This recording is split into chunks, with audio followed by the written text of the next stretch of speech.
I never thought my life would turn into this tangled web of secrets and stolen moments.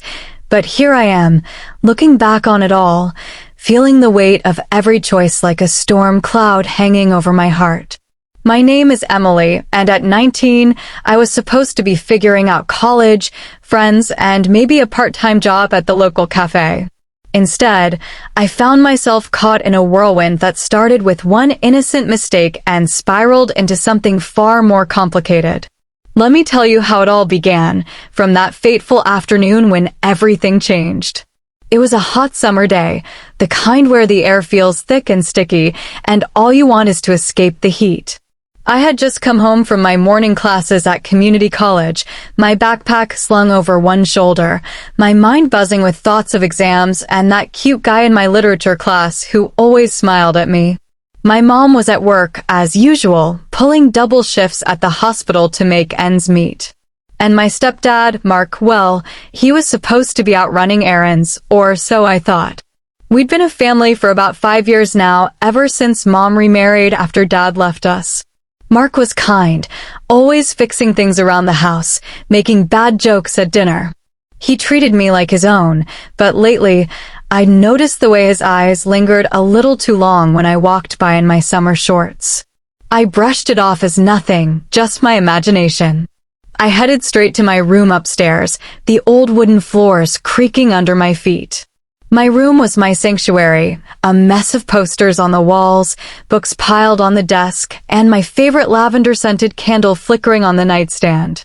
I stripped off my clothes, feeling the relief of the cool air from the fan against my skin. I was completely bare, standing there in front of the mirror, brushing out my long brown hair, lost in my thoughts. I didn't hear the front door open downstairs. I didn't hear the footsteps on the stairs. One moment, I was alone, humming a tune from my playlist, and the next, the door swung open. There he was, Mark, frozen in the doorway, his hand still on the knob. His eyes widened, and for a split second, time stopped. I gasped, grabbing the nearest thing, a throw blanket from my bed, and wrapped it around myself as quickly as I could. My face burned with embarrassment, my heart pounding like a drum. "Oh my God, Mark. Knock," I yelled, my voice cracking. He stammered, backing up a step, his cheeks flushing red. "Emily, I'm so sorry. I thought you were still at school. I was just coming up to fix the leaky faucet in the bathroom. I didn't mean to." His words trailed off, and he turned away, closing the door behind him with a soft click. But in that brief moment, something shifted. I saw it in his eyes, not just surprise, but something deeper, something that made my stomach twist in a way I couldn't explain. I sat on my bed, wrapped in that blanket, my mind racing. How could I face him now? Dinner that night was awkward, to say the least. Mom was chatting about her day, oblivious to the tension crackling between us.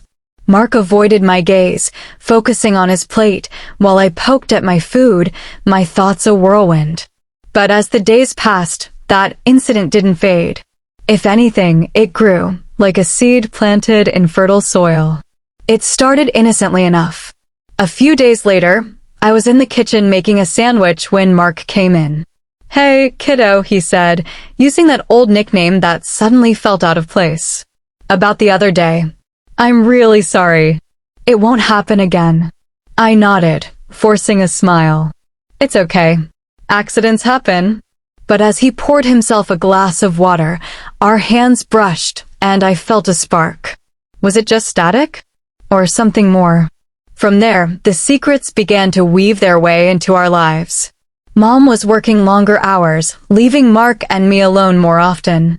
We'd talk, really talk, about things we never had before. He shared stories from his youth, how he traveled across the country on a motorcycle, chasing dreams that never quite panned out. I opened up about my fears of the future, how I felt lost in the shadow of Mom's expectations. He listened, really listened, in a way no one else did. And somewhere in those conversations, the lines blurred. One evening, after Mom had gone to bed early, exhausted from her shift, Mark and I sat on the porch swing, watching the stars. The air was cool, and I shivered. He draped his jacket over my shoulders, his fingers lingering on my arm. "You're beautiful, Emily," he whispered, his voice low. My heart skipped.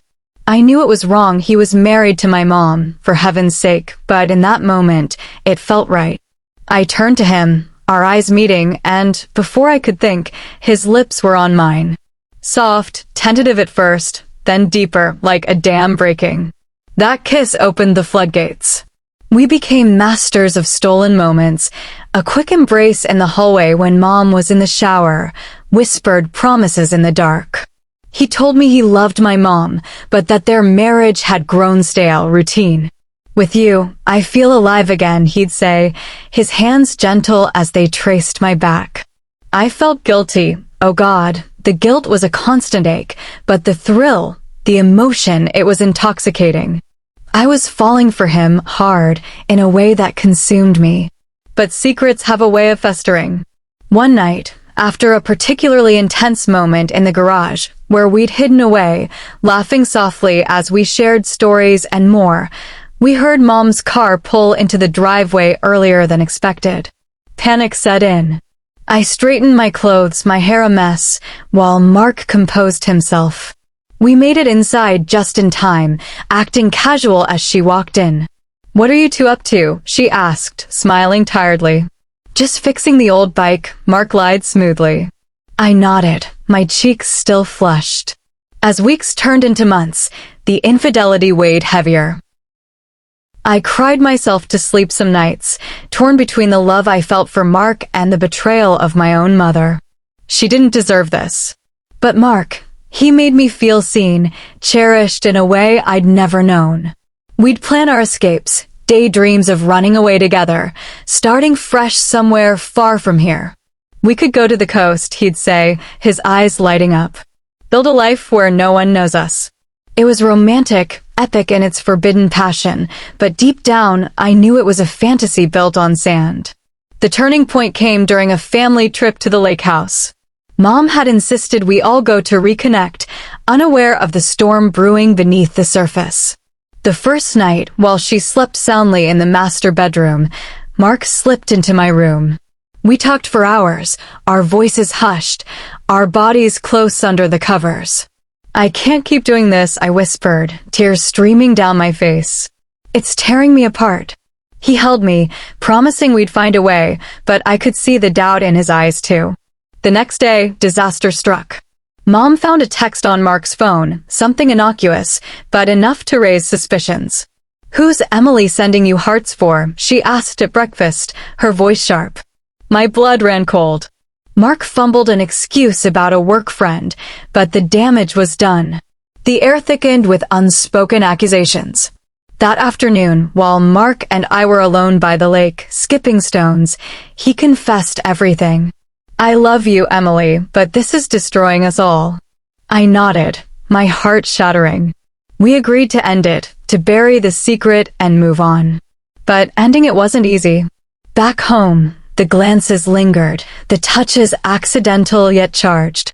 Mom sensed something was off, her questions probing deeper. One evening, she confronted me in my room. "Is there something going on between you and Mark?" My denial came too quickly, too forcefully.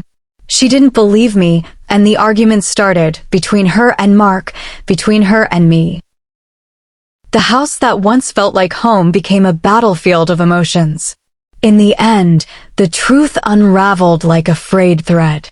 Mark confessed to Mom one rainy night, the words spilling out in sobs. I heard it all from the stairs, my world crumbling. She was devastated, her trust shattered. "How could you?" she screamed at him, then at me. The pain in her eyes haunts me still. Mark packed his bags that night, leaving with apologies that felt hollow. Mom and I were left to pick up the pieces, our relationship strained, but slowly mending through tears and therapy. Now, months later, I'm on my own, living in a small apartment near campus, trying to rebuild. The epic tale of forbidden love turned into a cautionary one of how one moment of vulnerability can lead to a cascade of heartache. I miss Mark sometimes, the way he made me laugh, the secrets we shared. But mostly, I regret the hurt we caused. Life goes on, though, with its twists and turns. I've learned that love isn't always grand and sweeping. Sometimes it's quiet healing, one day at a time. And as I look to the future, I carry those lessons with me, hoping for a story that's mine alone, free from shadows.